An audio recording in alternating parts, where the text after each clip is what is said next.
লোকে বলে মানুষের আসল পরিচয় তার পোশাকে নয়, তার হৃদয়ের উষ্ণতায়।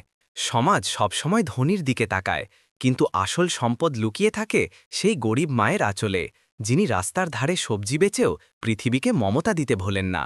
আজকের গল্প এটাই শেখায় যে কখনো কারো অসহায়তাকে নিয়ে হাসা উচিত নয়, কারণ উপরওয়ালা সুযোগ পেলে মানবতাকে এমনভাবে পরীক্ষা করেন যে গোটা পৃথিবী চেয়ে দেখে। বন্ধুরা, পুরো গল্পটি জানতে এই ভিডিওটি শেষ পর্যন্ত অবশ্যই দেখুন, কিন্তু তার আগে এই ভিডিওতে লাইক করুন, চ্যানেলটি সাবস্ক্রাইব করুন এবং কমেন্টে নিজের ও নিজের শহরের নাম অবশ্যই লিখুন। দিল্লির শীত, এমন শীত যেখানে সূর্যের আলো যেন থরথর করে কাঁপে। এমনই এক সকালে পুরানো দিল্লির চাঁদনি চকের কাছের সরু রাস্তায় ভিড়ের মধ্যে মাটি আর আলকাত্রার গন্ধ মেশানো হাওয়ায় এক বৃদ্ধামা ধীরে ধীরে নিজের মাদুর পাচ্ছিলেন। নাম সাবিত্রী দেবী, বয়স প্রায় ৭০, মুখ ভর্তি ভাঁজ, কিন্তু সেই ভাঁজগুলির মধ্যে জীবনের প্রতিটি তিক্ত অভিজ্ঞতা যেন কালির মতো লেখা। হাতের হাড় বেরিয়ে এসেছে, পায়ে ফোলা, আর চোখ, এমন চোখ যেন অনেক কেঁদে ফেলেছে, কিন্তু এখন কাঁদারও আর শক্তি নেই। তবুও তার মুখে লেগে থাকত এক অসহায় কিন্তু সত্যিকারের হাসি। তার সামনে পাতা মাদুরে কিছু সবজি ছিল, কয়েকটি টমেটো, সামান্য ধনে, আধমরা বেগুন আর কিছু আলু, যার গায়ে এখনও মাটি লেগেছিল। কোনো বড় দোকান নয়, কোনো ছাদ নেই, শুধু রাস্তা, ধুলো, গাড়ি আর জীবনের যুদ্ধ। তার ডান দিকে এক চাওয়ালা ছিল, যে আসা যাওয়া করা প্রত্যেককে দেখে চিৎকার করত, গরম গরম চা, ওহে ওদিকে যা, তাড়াতাড়ি চা নিয়ে যা।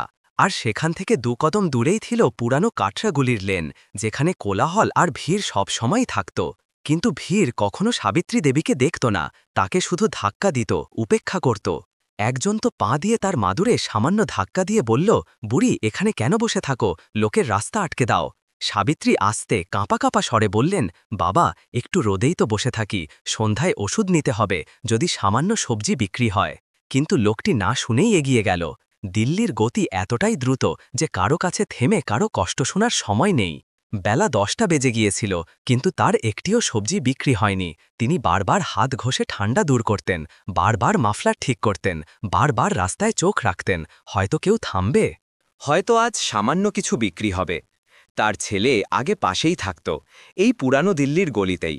কিন্তু পুত্রবধূর কাছে তার উপস্থিতি ঘরে বোঝা মনে হতে লাগল। ধীরে ধীরে ছেলের আওয়াজও পাল্টাতে লাগল, প্রথমে শান্তভাবে, তারপর বিরক্তি নিয়ে। আর একদিন, মা, আপনি অন্য কোথাও থাকুন। আর তিনি সত্যিই অন্য কোথাও থাকতে শুরু করলেন, অর্থাৎ রাস্তায়। কয়েক বছর কেটে গেল, না ছেলের খবর, না কোনো আত্মীয়ের সঙ্গ। এখন শুধু সবজির ঝুড়ি আর এই রোদই তার সঙ্গী ছিল। কিন্তু সেই দিন কিছু আলাদা হতে চলেছিল। দূর থেকে একটি সাদা এসইউভি ধীরে ধীরে ভিড়ের মধ্য দিয়ে বেরিয়ে আসছিল, কারলবাগের দিক থেকে আসা গাড়ির মতোই চকচকে রূপ, কিন্তু তার ভেতরে বসা ছেলেটিকে আলাদা লাগছিল। প্রায় ২৬-২৭ বছরের, পরিচ্ছন্ন পোশাক, চোখে গভীরতা আর মুখে এমন এক কষ্ট যেন সেও ভেঙে পড়েছে। ছেলেটির নাম আরিয়ান মেহতা, দিল্লির নামকরা কোটিপতি ব্যবসায়ী রাজীব মেহতার ছেলে। লোকেরা তাকে প্রায়শই দেখত, কিন্তু তার চেহারায় সবসময় একাকিত্ব ফুটে উঠত। এসইউভিটি ধীরে ধীরে সাবিত্রী দেবীর সামনে থামল। ভিড় থেমে গেল, লোকেরা ভাবতে লাগল, এই ধনী ছেলেটি এখানে কি করছে। আরিয়ান গাড়ি থেকে নামল, হাত পকেটে ছিল, মুখে গভীর চিন্তা।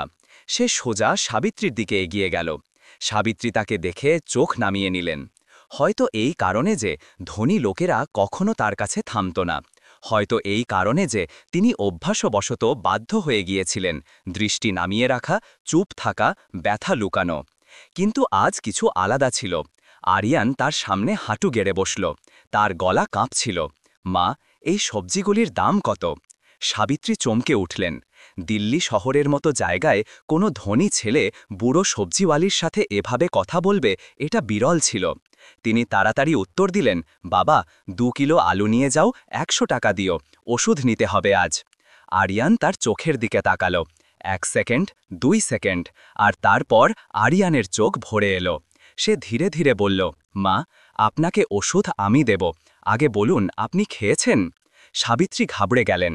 তিনি হাত জোড় করে বললেন, না বাবা, আমি ভিক্ষে নিই না, সবজি বিক্রি করে খাই। কিন্তু আরিয়ান সম্মানের সাথে তার হাত ধরল। মা, আমি ভিক্ষে দিচ্ছি না, আমি আপনার নিজের ছেলে হিসেবে জিজ্ঞেস করছি। সেই কথাগুলি সাবিত্রী দেবীকে ভিতর পর্যন্ত নাড়া দিল। কে এই ছেলে? কেন তার চোখে নিজের মায়ের মতো ভালোবাসা ঝিলিক মারছে? ভীর কৌতূহল নিয়ে দেখছিল, আর এখান থেকেই শুরু হয় আসল গল্প। দিল্লির ভীর অবিশ্বাস নিয়ে দৃশ্যটি দেখছিল। এক কোটিপতি ছেলে রাস্তার ধারে বসা এক বৃদ্ধা সবজিওয়ালির সামনে হাঁটু গেড়ে বসে কথা বলছিল। এই দৃশ্য চাঁদনি চকের গতিকে যেন থামিয়ে দিয়েছিল। আরিয়ান ধীরে ধীরে বলল, মা, আপনি কতদিন ধরে এখানে সবজি বিক্রি করছেন? সাবিত্রী সামান্য ইতস্তত করে উত্তর দিলেন, অনেক বছর হলো বাবা, যখন থেকে ঘর থেকে বেরিয়েছি। আরিয়ানের মুখে দুঃখের রেখা আরও গভীর হল। ঘর থেকে বেরিয়েছেন কেন? সাবিত্রী হাসার চেষ্টা করলেন। সেই হাসি এমন ছিল যা ভিতর থেকে মরে গিয়েছে, কিন্তু বাইরে থেকে বাধ্য হয়ে বাঁচিয়ে রাখা হয়েছে। বাবা, পুত্রবধূরা যখন ঘরে রাজত্ব করে তখন বুড়োমা বোঝা মনে হয়। আমার ছেলে আগে খুব ভালো ছিল, কিন্তু সময় পাল্টায়, আর সাথে মানুষও পাল্টে যায়। তার কথাগুলো হাওয়ায় ভেসে যাচ্ছিল না, বরং হৃদয়ে বিঁধছিল। আশেপাশে দাঁড়িয়ে থাকা লোকগুলো চুপ হয়ে গিয়েছিল। আরিয়ান তার চোখে তাকিয়ে জিজ্ঞেস করল, মা, আপনার কেউ আছে যে আপনার দেখাশোনা করে? সাবিত্রী মাথা নেড়ে বললেন, সবাই আছে বাবা, কিন্তু আমার কেউ নেই। এই কথাগুলি আরিয়ানের আত্মাকে নাড়া দিল। সে নিজের পকেট থেকে টাকা বের করে মাদুরের ওপর রাখল। সাবিত্রী ঘাবড়ে গেলেন, না বাবা, এত টাকা রাখবেন না, আমার সবজির দাম এত নয়। আরিয়ান বলল, মা, এটা টাকার দাম নয়, এটা সেই মায়ের জন্য যিনি একা বসে পৃথিবীর সাথে লড়াই করছেন। সাবিত্রীর জন্য মনে হল তার ভেতরে কিছু ভেঙে চুরমার হয়ে গেল। তিনি দুর্বল আওয়াজে বললেন, বাবা, আমারও তোমার মতো একটি ছেলে ছিল, খুব পড়াশোনা করেছিল, চাকরি করত, কিন্তু এখন আমাকে চিনতে পারে না। আরিয়ান তার কথা মনোযোগ দিয়ে শুনল। তার গলা ধরে এলো, মা, যদি আমি বলি যে কেউ আছে যিনি আপনাকে খুব মনে করেন? সাবিত্রী তার দিকে তাকালেন, চোখ ছোট করে নিলেন। তার মনে হল হয়তো এটা কোনো মজা। আমাকে কে মনে করবে বাবা? আরিয়ান কিছু বলতে পারল না। সে শুধু একটি দীর্ঘ শ্বাস নিল, যেন হৃদয়ের ওপরের তলায় জমে থাকা ব্যথা সিঁড়ি দিয়ে নামার চেষ্টা করছিল। ভিড় বাড়তে শুরু করেছিল। লোকেরা ফিসফিস করছিল, আরে, এ তো আরিয়ান মেহতা, মেহতা ইন্ডাস্ট্রিজের ছেলে। এ এখানে কি করছে? এই বুড়ি মহিলার সাথে কি কথা বলছে? আরিয়ান ভিড়কে উপেক্ষা করল। সে সাবিত্রীর আরও কাছে ঝুঁকে বসল। মা, আপনি হাঁটতে পারেন না, তাই না? সাবিত্রী নিজের ফোলা পা দুটো দেখালেন। ভিড়ে পড়ে যায় কখনো কখনো, কিন্তু কি করব বাবা, পেট আছে, ওষুধ খাই, নইলে জীবন চলে যায়, আর ওষুধ কিনব কিভাবে? আরিয়ানের হৃদয় ফেটে গেল। সে কিছু না ভেবে হাত বাড়িয়ে বলল, মা, আসুন, আজ আপনি আমার সাথে চলুন, আমি আপনাকে হাসপাতালে নিয়ে যাব, ডাক্তার দেখিয়ে দেব। সাবিত্রী হাত সরিয়ে নিলেন। তার আওয়াজ ভয়ে কাঁপছিল, না বাবা, লোকে ভুল বুঝবে, লোকে বলবে বুড়ি মহিলা ধনী ছেলের সাথে যাচ্ছে, আমি নিজের সম্মান হারাব। কিন্তু আরিয়ান একেবারে শান্ত স্বরে বলল, মা, দুনিয়ার পরোয়া করবেন না, আজ আপনার জীবন আমার ওপর ভরসা করছে। সেই বাক্যে এমন কিছু ছিল যা সাবিত্রীর হৃদয়কে গলিয়ে দিল। তিনি বললেন, বাবা, যদি তুমি বলছো তবে চলি, কিন্তু আমার সবজিগুলো? আরিয়ান হেসে বলল, সবজিগুলো আমি কিনে নিচ্ছি, সবগুলি। আর সে পুরো মাদুর খালি করে দিল। ভিড়ে শোরগোল পড়ে গেল। সব সবজি কিনে নিল? এত টাকা দিচ্ছে? কে এই মহিলা? কিন্তু আরিয়ান কারো কথা শুনছিল না। সে সাবিত্রীকে সাহায্য করল এবং ধীরে ধীরে গাড়ির দিকে নিয়ে গেল। হাঁটতে হাঁটতে সাবিত্রী আস্তে করে জিজ্ঞাসা করলেন, বাবা, তুমি আমার এত খেয়াল কেন রাখলে আজ? আরিয়ান মাথা নিচু করল। তার চোখের কোণ ভিজে উঠল।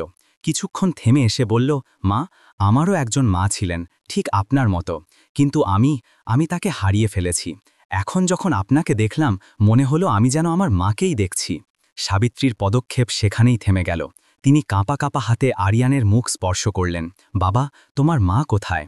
আরিয়ান আস্তে করে বলল, হাসপাতালে, গত 2 বছর ধরে কোমায় আছেন, আর ডাক্তাররা বলছেন যে তিনি হয়তো কখনো ফিরে আসবেন না।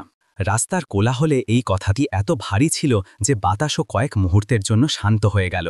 সাবিত্রীর ঠোঁট কাঁপতে লাগল। ও ভগবান, তোমার মাকে রক্ষা করুন বাবা। এক মা অন্য মায়ের ব্যথা বিনা শব্দেই পড়ে নিলেন। এখন সাবিত্রীর চোখও সজল ছিল, আর আরিয়ানের চোখও। দুজন গাড়িতে পৌঁছালেন, আর সেখান থেকে শুরু হতে চলেছিল এমন এক যাত্রা যা এক বৃদ্ধা মায়ের ভাগ্য বদলে দিতে যাচ্ছিল। দিল্লির ট্রাফিক সেদিন যেন একটু থেমে গিয়েছিল। আরিয়ান তার এসইউভি ধীরে ধীরে এইমস হাসপাতালের দিকে নিয়ে যাচ্ছিল। ঠান্ডা বাতাস কাচের সাথে ধাক্কা খাচ্ছিল, আর ভেতরে বসা দুজন, সাবিত্রী দেবী এবং আরিয়ান, চুপ ছিল, কিন্তু দুজনের চোখেই না বলা অনুভূতির ঝড় বইছিল। সাবিত্রী পেছনের সিটে বসেছিলেন। তার হাতে সামান্য কম্পন ছিল, যেন তিনি এখনও বিশ্বাস করতে পারছিলেন না যে কোনো ধনী ছেলে তাকে এত সম্মানের সাথে নিজের সাথে নিয়ে যাচ্ছে। আরিয়ান বারবার রিয়ারভিউ মিরর দিয়ে তাকে দেখছিল। প্রতিবারই তার চোখে কিছু গলে যাচ্ছিল। মা, আপনার ঠান্ডা লাগছে না তো? সে আস্তে করে জিজ্ঞেস করল। সাবিত্রী মাথা নেড়ে বললেন, না বাবা, এত বছর ধরে রাস্তায় বসি, বাতাসের সাথে বন্ধুত্ব হয়ে গিয়েছে। তার কথাগুলি যেন আরিয়ানের হৃদয় নিংড়ে দিল। গাড়ি ইন্ডিয়া গেটের পাশ দিয়ে যাচ্ছিল। সন্ধ্যার হালকা কুয়াশায় আলো ভেসে বাড়াচ্ছিল। লোকেরা ছবি তুলছিল, দম্পতিরা হাত ধরে ঘুরছিল, বাচ্চারা বেলুনের পেছনে ছুটছিল। এই ভিড়ে কেউ জানত না যে একটি গাড়িতে বসা এই বৃদ্ধা মহিলা গত ১৫ বছর ধরে একাকিত্বের শাস্তি ভোগ করছেন। কিছুক্ষণ পরে সাবিত্রী ধীরে ধীরে জিজ্ঞেস করলেন, বাবা, তুমি বলেছিলে যে তোমার মা কোমায় আছেন, তুমি রোজ যাও তার কাছে? আরিয়ানের আঙুল স্টিয়ারিংয়ের ওপর চেপে বসল। হ্যাঁ মা, রোজ যাই। তার আঙুল নিজের হাতে নিই, তার সাথে কথা বলি, কিন্তু তার গলা ধরে এলো, কিন্তু তিনি কখনো উত্তর দেন না। সাবিত্রী জনতার কথাগুলি নিজের আত্মায় অনুভব করলেন। মা কখনো চলে যায় না বাবা, তিনি শুধু চুপ হয়ে যান, তাদের আশীর্বাদ বাতাস হয়ে সাথে চলে। আরিয়ানের চোখ এক মুহূর্তের জন্য বন্ধ হয়ে গেল, যেন সে শক্তি সঞ্চয় করছিল। গাড়ি এইমসের সামনে থামল। ভিড়, অ্যাম্বুলেন্স, ট্রলি সব কিছুই এক বিশৃঙ্খল ব্যবস্থার মতো। কিন্তু আজ এই হুড়োহুড়ির মাঝে আরিয়ান সাবিত্রীকে অত্যন্ত সম্মানের সাথে গাড়ি থেকে নামতে সাহায্য করল। একজন গার্ড তাদের দেখে চমকে গেল। স্যার, আপনি? ম্যাডামের কি শরীর খারাপ হয়েছে? আরিয়ান সামান্য হেসে বলল, না, ইনি আমার মা। এই কথা শুনে সাবিত্রীর হৃদয় যেন এক লম্হার জন্য থেমে গেল। গার্ড মাথা নিচু করে নমস্কার জানাল। নমস্কার মা। সাবিত্রী কাঁপা কাঁপা আওয়াজে বললেন, বাবা, তুমি আমাকে যে সম্মান দিলে আমার নিজের ছেলেও কখনো দেয়নি। আরিয়ান নিজের কপাল নিচু করল। মা, আজ থেকে আপনি একা নন। তারা দুজন হাসপাতালের ভেতরে গেলেন। আরিয়ান প্রথমে তাকে জেনারেল চেকআপ রুমে নিয়ে গেল। ডাক্তার তার অবস্থা দেখেই বললেন, এর অবস্থা ভালো নয়। ইনি অপুষ্টিতে ভুগছেন, রক্তচাপ কম, ভিটামিনের মারাত্মক অভাব, আর পায়ে ফোলা ডিহাইড্রেশন থেকে হয়েছে। এর চিকিৎসা জরুরি। সাবিত্রী ভয় পেয়ে গেলেন। তিনি তখনই বললেন, ডাক্তার সাহেব, আমার কাছে টাকা নেই, শুধু ওষুধ লিখে দিন, আমি কিনে নেব। ডাক্তার অবাক হয়ে আরিয়ালির দিকে তাকালেন। স্যার, ইনি কি আপনার? আরিয়ান সাথে সাথে উত্তর দিল, হ্যাঁ মা, ইনি আমার মায়ের মতো। যা চিকিৎসা দরকার পুরো করুন, টাকার চিন্তা করবেন না। ডাক্তার মাথা নাড়লেন। চিন্তা করবেন না স্যার, আমরা পুরো খেয়াল রাখব। ডাক্তার চলে যাওয়ার পর সাবিত্রী ধীরে ধীরে বললেন, বাবা, তুমি আমার উপর এত খরচ করছো কেন? আরিয়ান তার দিকে ফিরল। তার চোখে এক গভীর এবং খুব পুরনো ব্যথা ছিল। মা, আমি খুব ধনী, কোটি কোটি টাকা কামিয়েছি, কিন্তু মা ছাড়া আমার কাছে কিছুই নেই। আজ আপনাকে দেখলাম, মনে হলো হয়তো ভগবান আমার ভাঙনের ওপর মলম পাঠিয়েছেন। সাবিত্রীর চোখ ভরে এলো। তিনি আরিয়ানের হাত ধরলেন। বাবা, মানবতা এখনও বেঁচে আছে, তুমি তা প্রমাণ করে দিলে। আরিয়ান এগিয়ে গেল এবং বলল, মা, আমি আপনাকে একটি জায়গায় নিয়ে যেতে চাই। কোথায় বাবা? নিজের মায়ের কাছে। সাবিত্রীর চোখ বড় হয়ে গেল। কি, আমি তার সাথে দেখা করব? আরিয়ান মাথা নাড়ল। হ্যাঁ মা, আপনিই তো আজ আমার জন্য মা, আর আমার মা বহু বছর ধরে কারো স্পর্শ অনুভব করেননি। হয়তো আপনার মমতা তাকে জাগিয়ে তুলবে। সাবিত্রীর ঠোঁট কাঁপতে লাগল। বাবা, তোমার মায়ের ওপর ভগবানের কৃপা হোক। আরিয়ান ধীরে ধীরে তাদেরকে আইসিইউ এর দিকে নিয়ে গেল। আইসিইউ এর বাইরে পরিষ্কার কাঁচের ওপারে একজন মহিলা শুয়েছিলেন।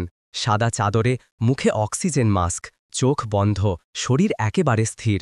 আরিয়ান ধীরে ধীরে বলল, মা, ইনি আমার মা, অনিতা মেহতা।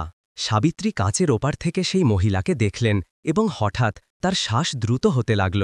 তিনি দুহাত জোর করলেন। হায় রাম, এ তো আমার ছোটবেলার প্রতিবেশী অনিতার মতো লাগছে। আরিয়ান চমকে গেল। আপনি আমার মাকে চেনেন? সাবিত্রীর পায়ের তলা থেকে মাটি সরে গেল। তিনি কাঁপা কাঁপা কথায় বললেন, বাবা, তোমার মা আর আমি একই পাড়ায় বড় হয়েছি। ও আমাকে সাবিত্রী দিদি বলতো। আরিয়ান যেন পাথরের মতো হয়ে গেল। তার চোখ থেকে জল গড়িয়ে পড়ল। মা, এর মানে আজ আমি একজন অচেনা মানুষ নয়, নিজের ঘরের লোককেই পেলাম।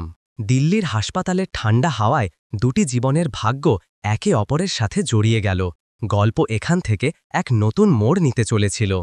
এইমসের আইসিইউ করিডর সবসময়ের মতোই চুপচাপ ছিল। দেওয়ালে সাঁটা ওষুধ কোম্পানির পোস্টার, কম আলোর ল্যাম্প, দূর থেকে আসা মনিটরের টিকটিক শব্দ, আর মাঝখানে দাঁড়িয়েছিল দুজন। আরিয়ান, যার চোখে মায়ের জন্য জমে থাকা বহু বছরের লালসা ছিল, আর সাবিত্রী, যার চোখে ধাক্কা, স্মৃতি আর মমতার মিশে থাকা উজ্জ্বল্য। আরিয়ান কাঁপা কাঁপা আওয়াজে জিজ্ঞেস করল, মা, আপনি সত্যি বলছেন আপনি আমার মাকে চেনেন? সাবিত্রীর চোখ থেকে অশ্রু গড়িয়ে পড়ল। হ্যাঁ বাবা, তোমার মা অনিতা তো আমারই বয়সী ছিল, বড় বড় স্বপ্ন দেখত, সকলের সাহায্য করত। আরিয়ানের হৃৎস্পন্দন যেন বন্ধ হয়ে গেল। তাহলে আপনি কখনো আমাদের বাড়িতে আসেননি কেন? সাবিত্রী একটি গভীর শ্বাস নিলেন। তার মুখ ভেঙে পড়ল, যেন একটি পুরনো দেওয়াল হঠাৎ ভেঙে পড়ে গেল। বাবা, আমি আসার চেষ্টা করেছিলাম, তোমার মা আমাকে নিজের মন থেকে ভালোবাসত, কিন্তু তোমার বাবা রাজীব মেহতা, তিনি গরিব মানুষদের ঘৃণা করতেন।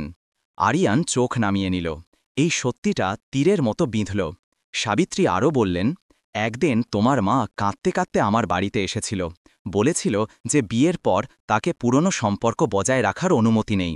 আমাকে জড়িয়ে ধরে বলে গিয়েছিল, দিদি, যদি কখনো আমার সন্তান হারিয়ে যায় তবে তাকে খুঁজে বুকে জড়িয়ে নিও। আরিয়ানের গলা শুকিয়ে গেল। সে ধীরে ধীরে বলল, আমার মা কি সত্যিই আপনাকে এত ভালোবাসত? সাবিত্রী হাত জোর করে আকাশের দিকে তাকালেন।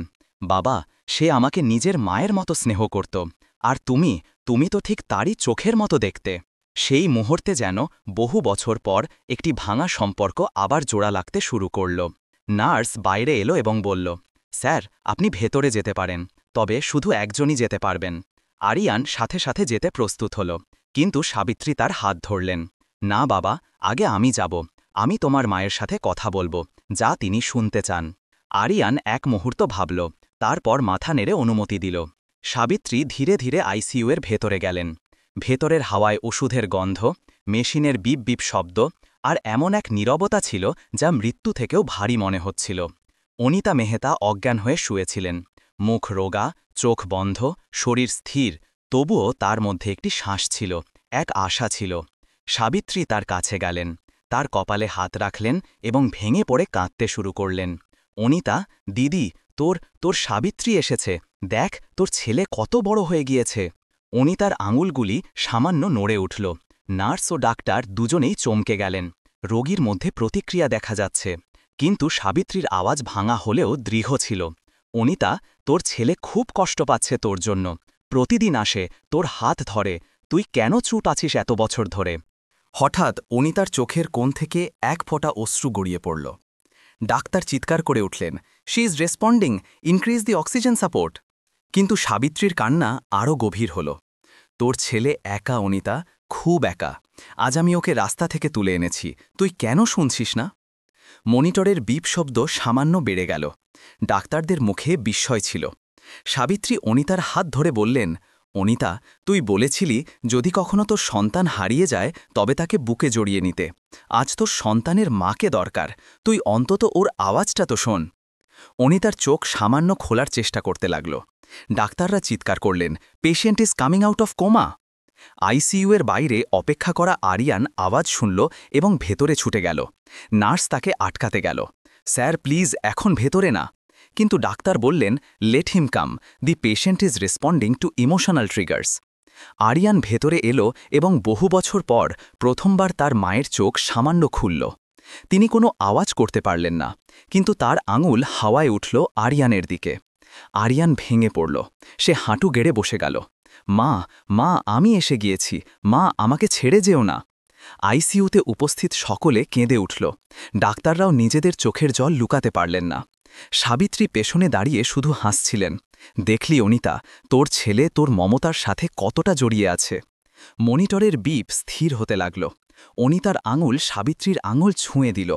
সেই স্পর্শ একটি ভাঙা বন্ধুত্বকে আবার জোড়া লাগাচ্ছিল। এখন হাওয়ায় শুধু মানবতারই শব্দ ছিল। এইমসের আইসিইউতে সেই দিন যা ঘটেছিল তা ডাক্তারদের জন্য অলৌকিকতার চেয়ে কম কিছু ছিল না। অনিতা মেহতা, যিনি 2 বছর ধরে কোমায় ছিলেন, নিজের চোখ খুলেছিলেন, এবং এই অলৌকিক ঘটনা কোনো ওষুধে নয়, এক বৃদ্ধা মায়ের স্পর্শে আরেক ছেলের ডাকে হয়েছিল। ডাক্তাররা তাকে ওয়ার্ডে স্থানান্তরিত করলেন। আরিয়ান তার খাটের পাশে বসেছিল, হাত ধরে, চোখে জল আর মুখে বহু বছর পরে আসা স্বস্তির আলো। সাবিত্রী কিছুটা দূরে বসেছিলেন। এখন তার মুখে প্রথমবার এক শান্তি দেখা যাচ্ছিল, যেন কোনো মায়ের হৃদয় অবশেষে শান্তিতে স্পন্দিত হতে পেরেছে। কয়েক ঘন্টা পরে অনিতা প্রথমবার পরিষ্কার আওয়াজে বললেন, "আ- আ- আরিয়ান।" আরিয়ানের চোখ সাথে সাথে উজ্জ্বল হয়ে উঠল। সে নিজের চেয়ার থেকে লাফিয়ে উঠল। "হ্যাঁ মা, আমি এখানেই আছি, সবসময় এখানেই ছিলাম।" অনিতা তার কাঁপা কাঁপা আঙুলি তার মুখের ওপর বোলালেন। তার চোখে জমে থাকা অশ্রু যেন সব ব্যথা ধুয়ে দিচ্ছিল। "বাবা, তুই বড় হয়ে গিয়েছিস।" আরিয়ান ভেঙে পড়ল। "মা, শুধু আপনি ফিরে এসেছেন, আর কিছু চাই না।" অনিতা পাশ ফিরে সাবিত্রীকে দেখলেন, আর তার চোখ জলে ভরে গেল। "দিদি," আওয়াজ এতটাই ক্ষীণ ছিল যেন কোনো ভাঙা বীণার প্রথম সুর। "আপনি সত্যি?" সাবিত্রী এগিয়ে গেলেন, তার ভাঁজ পড়া চোখ থেকে অশ্রু ঝরছিল। "হ্যাঁ অনিতা, আমি।